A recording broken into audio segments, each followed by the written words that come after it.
Good morning. This is Gary Scarano from Dr. Sergio Connors Returning Youth Initiative on the Sunrise podcast, which we are on every Monday and Wednesday in the morning.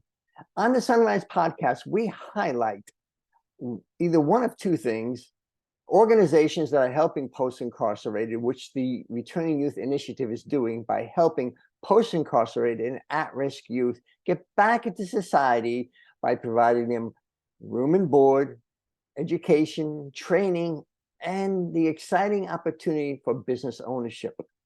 And also, we highlight individuals who have had experience and with incarceration and a positive outcome from it. But today, I'm very excited. We have a little bit of a different aspect. We have a guest, Tiana Goodrich, who's going to explain to her she's never been arrested. She's never been incarcerated, but her family has. And we're going to highlight today the effect that arrests have on other families. Good morning, Tiana. How are you? Good morning, Gary. I'm doing great. How are you? All right. You look fantastic there. You're joining us from Mississippi, the great state of Mississippi. Thank you so much. And tell us a little bit about who in your family or how many were in the penal system. Sure. So my life was drastically affected by my biological parents being incarcerated for the majority of their lives. It actually led for me to be given to a distant family member and be put up for adoption. So although I did have a fruitful childhood and I experienced more than I could have ever dreamed or asked for, it did drastically affect me to the point where... So the fact that your parents, was it your father or mother or both of them? It was my biological mother and my biological father. Both of them. So because they were arrested and they were put in incarceration, you were in a situation where you had to be put up for adoption. That's exactly it.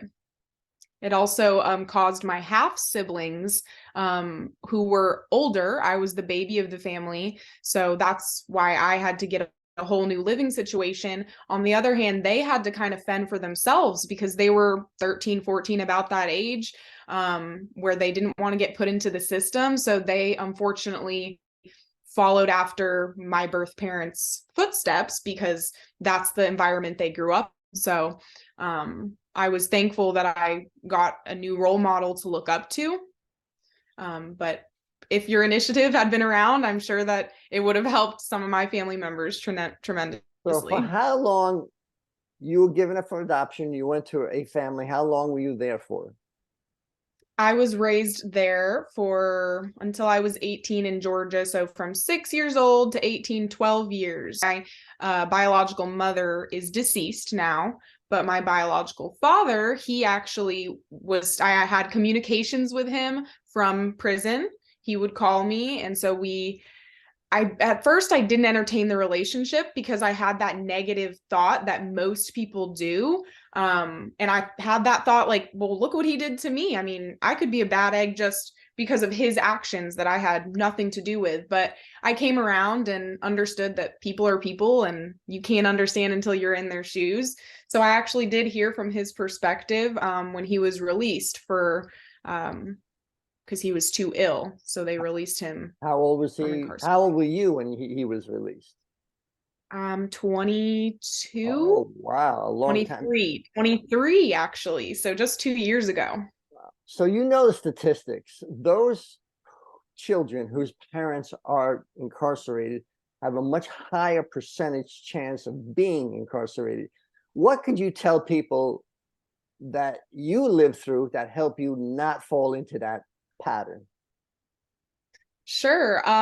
I think mostly I had to acknowledge that I was at risk. That's the first step, I think, because like I said, I was adopted. So I wanted to brush those negative parts of my past away, but ultimately that's not the case. I mean, it's always going to be there. So I had to acknowledge that I came from a situation where my parents were incarcerated, and how am I going to take the steps to not become that for myself. So I got involved in school activities. Of course, I had the support of my adoptive family, but I just kept myself involved. I did cheerleading all through growing up since I was 6 years old. I did student government in high school. I did the Key Club. And then, of course, I went to college and I did Greek life there. I was in a sorority. But I did find that, of course, how all people do, they go to college. I found that I do have a very addictive personality, which was likely inherited from my biological parents. And I saw how easy it could be to make the quick and easy decisions that are wrong and can ultimately lead you to a life of incarceration. You're in college and you and your friends are checking out in Walmart and you don't want to pay for half of the things you're checking out with. And so you just do a quick little, oh, I'm just going to do this. No one will notice.